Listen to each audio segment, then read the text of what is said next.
Muling ginanap ang nakaaaliw na stiletto race sa pagdiriwang ng Sapatos Festival sa Marikina. Pero hindi lang mga babae ang nagtakbuhan ngayong taon, suot ang mga sapatos na may nagtataasang takong. Ang mainit na balita, hatid ni Lay Alves. Suot ang kanilang nagagandahang stiletto na 3 inches ang minimum height. Maagang naghanda ang mga kasari sa Tour de Takong, ang taunang stiletto race ng Marikina. May naiibang style na mga stiletto, merong gawa sa Lego, may palamuting feather, strappy, at sporty. Pero hindi lang mga babae ang sumali. Ngayong taong ito, may sarili ring karera ang mga lalaki na syempre nakatakong din.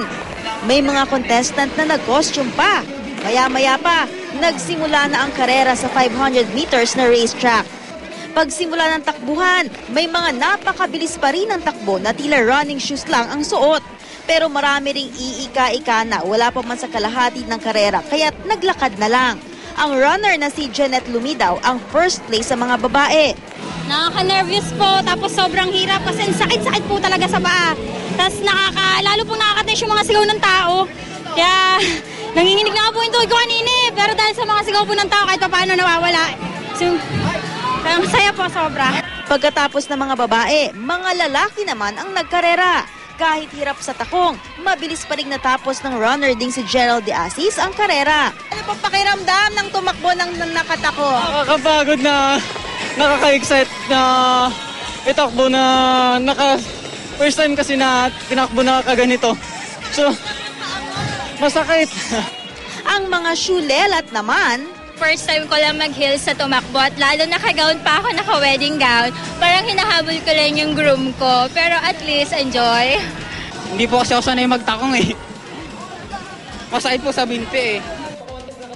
10,000 pesos ang premyo ng mga nanalo. May mga special award din na most glamorous, pretty in heels, at shoe sexy. Nababalitaan natin merong stiletto race sa ibang bansa, no?